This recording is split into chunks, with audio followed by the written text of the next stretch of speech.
Selamat pagi, selamat bergabung di Easy Farming. Kali ini kita mau ngebahas tanaman cabai, tapi bukan tanaman cabai yang bagus-bagus, tapi yang jelek seperti ini.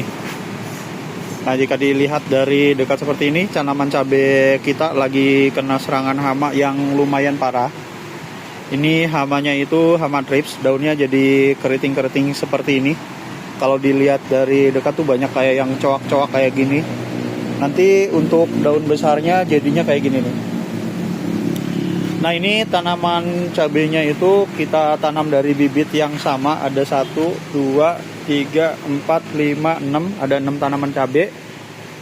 Pada saat pindah tanam, untuk 2 yang di sebelah sana itu bibitnya masih bagus. Nah, untuk yang 4 di sebelah sini, kebetulan waktu itu bibitnya udah terkena hama thrips.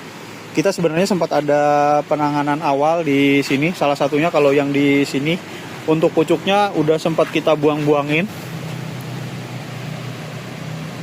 Ada beberapa tunas waktu itu yang numbuh dan tunas yang jelek pun udah kita buang-buangin. Tapi ternyata emang hama thrips itu agak susah untuk dikendalikan.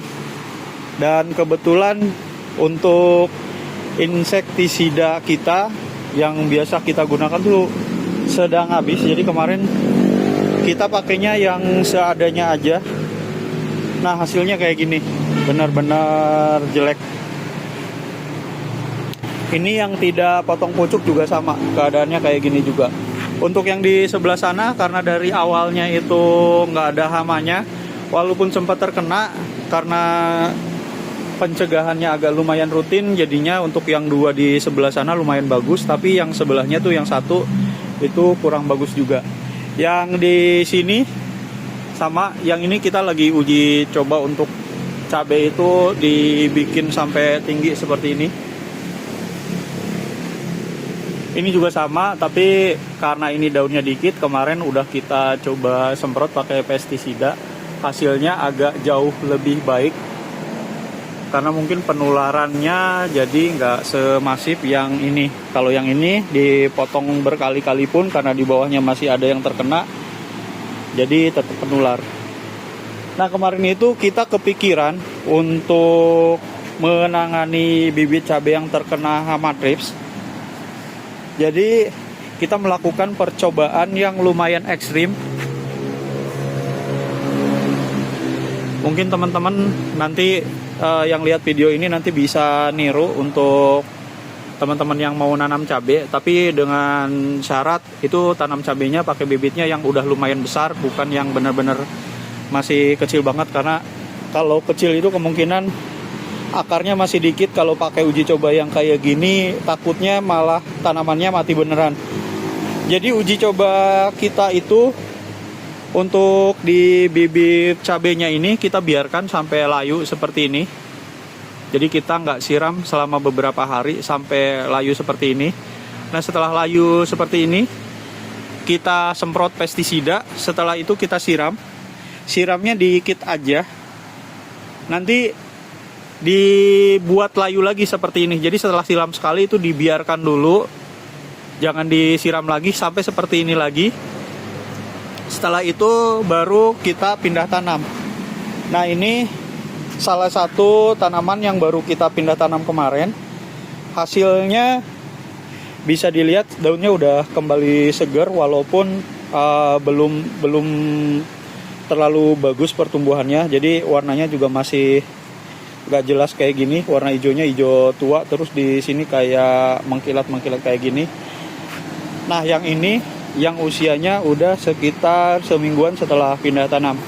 Jadi kelihatan untuk daun-daun barunya itu udah mulus, udah nggak ada hamanya lagi.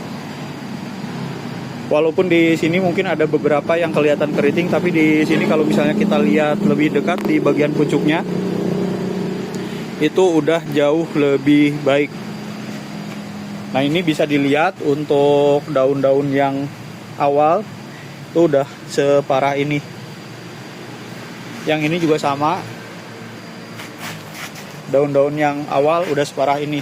Jadi logikanya kita kenapa dibikin layu seperti ini, karena kita mikirnya hama juga makhluk hidup. Jadi makhluk hidup itu pasti kalau misalnya dia tempat hidupnya terancam, dia pasti kabur. Atau eh, pindah ke tempat lain, mencari tempat yang jauh lebih aman.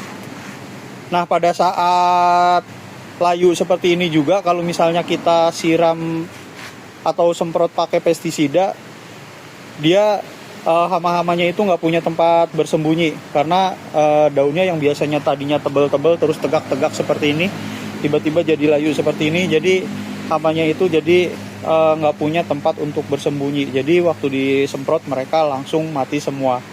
Terus telur-telurnya pun kalau misalnya dia udah bertelur di sini, kemungkinan juga nggak bakalan bisa bertahan setelah keadaannya seperti ini dan kita semprot pakai pestisida. Nanti yang ini juga mau kita tanam juga rencananya di sebelah sana, di sebelah pinggir.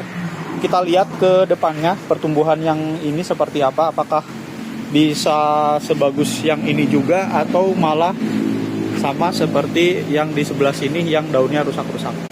Mungkin cukup sekian untuk cara memelihara atau cara membasmi hama pada bibit cabai sebelum kita pindah tanam. Terima kasih yang udah menyimak. Kalau misalnya ada pertanyaan, silahkan tanyakan di kolom komentar. Assalamualaikum warahmatullahi wabarakatuh.